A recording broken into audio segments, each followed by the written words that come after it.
the teaching that denies all teachings, basically. They are not real.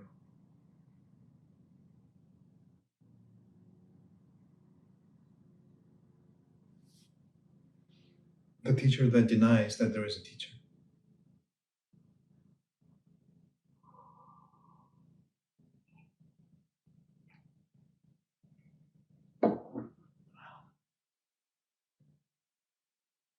You are the teacher.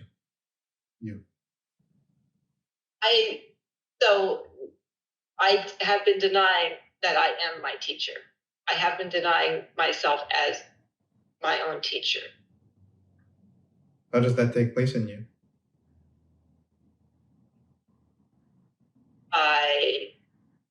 For me, it's always, it's truly denying my own,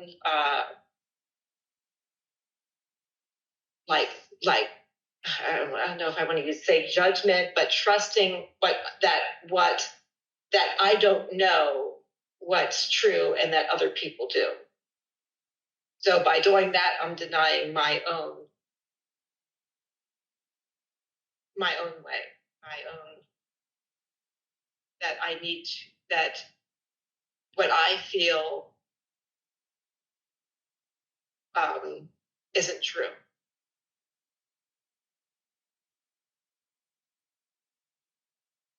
Always looking for the truth in other ways instead of looking within myself. Well, there is a personal self and there is an impersonal self. The germ of the truth, in my experience, is not found in the personal self. It is found underneath it. Because the personal self grows out, like it buds out like a plant from a germ. That germ contains the truth. The plant itself may not contain it because it is subject to the environment, whether the plant is here or there, it will flower or not flower, it will be green or yes, less green. See, it is affected by the external circumstances, whether it was watered or not, fed. But the germ is the truth. So in my experience, which might be different from yours, I would say in general that it would apply to pretty much everyone. The primary truth of ourself is not to be found in our person. You could say, without wishing to transcend my reality is actually transcendental. There's an analogy to our reality which points to the experience of spaciousness, like right now. We can observe that the body is breathing and exists because there is space. If there were no space, it wouldn't be able to breathe and exist, right? There would be just solid space. But so the bodies, they're occupying space. And we can refer to this as an analogy to the spaciousness of our being, which contains all experiences, all objects, everything. Even the experience of no space, it contains that also. And so the main pointer that in general everyone will reach at some point and recognize, oh, that is a marker or that is a way or something, is the experience of spaciousness, which is here, of course, right now, as it is always. But I may or may not be attending to it. I may or may not be attending to it. How do I attend to something that cannot be seen or measured? Well, it depends on the I that is asking. And so this is where we enter the realm of the impersonal. My person, it is very unlikely that I will have any sense of what is spoken about right now. But the core, the essence, you can call it either the essence or the spirit of intelligence, it is called. The spirit of intelligence is there, and it is always there at the very root, waiting to be recognized. And it is connected with our face and with our heart. The heart and the face, they grow out of the essence of it. So it is there. It kind of sprouts out and has this sensor to this reality. But it in itself is it has a one-to-one relationship with the one that cannot be seen or known. But at this very moment, we can be open to this reality. Not by thinking about it, not by trying, simply by actually the opposite. Not trying, not thinking, not doing, nothing. You just exist. I relax into it. And because it is my original nature, I don't need to do I can just relax and sit back and enjoy being there. I allow my awareness to expand. Anything that is in front now can relax and sit back down. And then I am in front. I.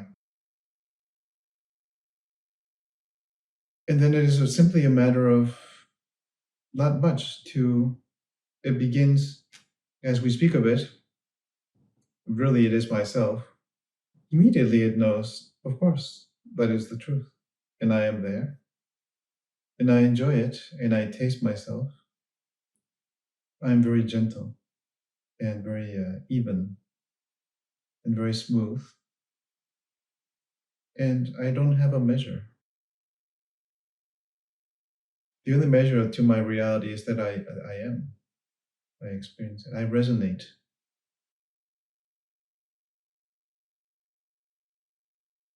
And in my body, it can relax even more, especially in the process of breathing. And then it is as though I am breathing a different air. It is the air of my essence. Now, my essence, my spirit, my original spirit is breathing. It is being nourished. It is a not doing. Doing is in the realm of the person. Not doing is in the realm of the essence. Not doing is the only real doing. And now we go into inherent contradictions and paradoxes.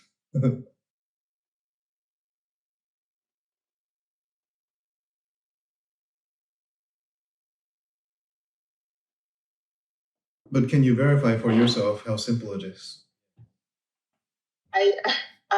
As you were speaking, I was confirming that for myself, and I did just feel just everything relax. I just felt like the thoughts and everything just let go, and just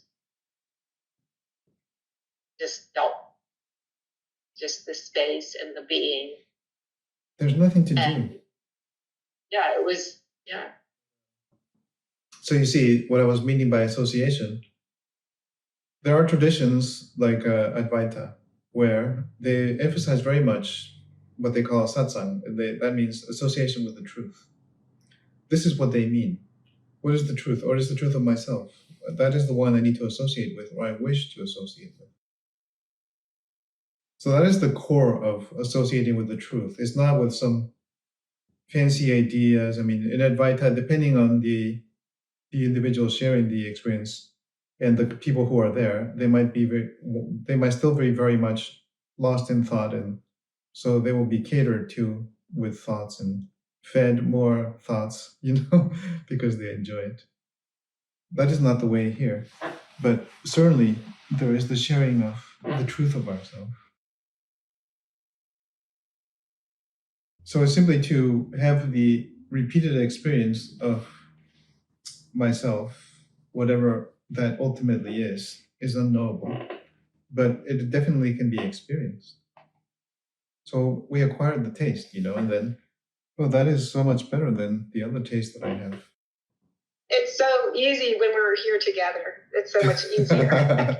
Yeah, I hear that a lot.